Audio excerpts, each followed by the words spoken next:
Today we are going to be asking the general public what they think dressage is. It's the combination of horse and rider and dance, more like dance to music and very skilled riding, I think. When you put horses through particular exercises to a very high degree. Dressage is basically, it's horses like doing different movements to music mainly, and yeah, that's what we've watched. I think dressage is a rider using movements to make a horse dance or move in a nice way. By the way, this lady watches the vlogs. Oh, do you want to say what you think dressage is? I have absolutely no idea. Go on. It's when people just ride a horse to make it dance, I think. Something to do with horses. Yeah. Do you know any more? It's the thing they put on the horses? No. Keep going. I wouldn't have a clue. Oh! I think I The know. elf knows.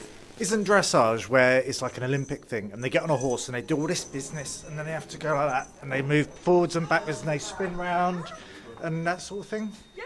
It is? Oh, bonus. I knew I should have come to work this morning. I know about reindeers. Reindeer dressage is...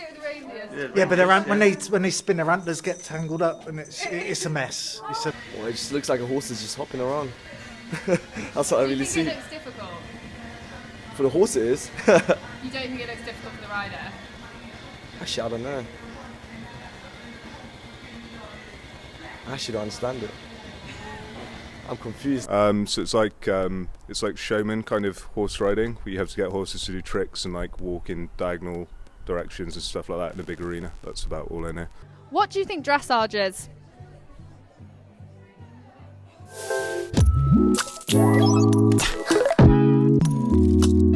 Hey guys, my name is Olivia Towers and I'm a professional dressage rider based in the UK, and I'm also an equestrian vlogger / lifestyle vlogger, and I'm teaming up with the FEI to bring some videos to you guys.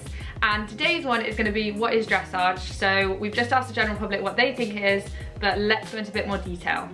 So the modern day dressage you would see at the Olympics actually comes from classical dressage, which is really rich in history. The earliest mention of it is actually 2,000 years ago. Classical dressage evolved from cavalry movements and training for the battlefield. It is the art of riding in harmony with rather than against the horse. So we're going to be talking more about the modern day dressage. I've mentioned that it is at the Olympics, and the level they do at the Olympics is called Grand Prix, and this has the highest level of movements you can do, things like piaffe, passage, canter pirouettes, the canter zigzag. You've got 2-time changes, you've got 1-time changes. So these are some of the hardest movements to do, and the reason they are hard is because it takes a lot of strength from the horses for them to be able to perform this, so it takes years and years and years to produce this strength. Not only do the horse and rider have to be strong enough to do this level, the communication between the two has to be amazing. Especially if you think that you are taking an animal into a big atmosphere. A lot of the time there's crowds, there's music. That horse has to 100% trust you, because you're then going to take it in and you're going to perform some really difficult movements. And if that horse is not quite feeling secure with you, then it's going to be really tricky. So it takes so many years, not only to teach them the movements, to get them strong enough, but also to develop that bond between horse and rider. So that is the top level that you can get to in dressage, but there are so many different things you can do within it as well. There are stepping stones. Say, for me as a professional rider, if I have a young horse, I can start them at the lower levels and I can progress them up slowly, which is really good because it gets them used to things, it gets them strong enough, and it's kind of a nice steady way to develop the horse towards the top level. But if you don't want to go and do it for a top level, say you just want to do it for fun, you can do that as well. There are so many different options, and they also have competitions for amateur riders. There's so much now, they're really starting to open it up. So within my country, we have different competitions for different breeds of horses. You don't have to have the typical dressage horse to compete at dressage. We also have para dressage, which is split into different groups depending on the functional ability of the rider, and this goes through all the levels as well, so from beginner to the Olympics. There is some incredible para riders out there, and it really does show the bond and the trust between horse and rider. For the competition side, we do a dressage test, and the dressage test is made up of different movements depending on the level you do. So the lower levels are the slightly easier movements, the higher levels are the more demanding ones. So for each movement we do, we get marked out of 10. The judges are looking for lots of different things. They're looking for the rhythm of the horse, they're looking for the harmony between horse and rider, they're looking for the suppleness, they're looking for the straightness, they're looking for the impulsion and the engagement. And each individual movement gets assessed. And also each individual movement has its own criteria. So for example, a canter pirouette has different criteria to, say, the medium trot, and the judges know this criteria and they judge what they see, and then they put their mark down and they also write a comment. After you have finished your test, your marks then all get added up together and you get an overall percentage, and the person with the highest percentage wins.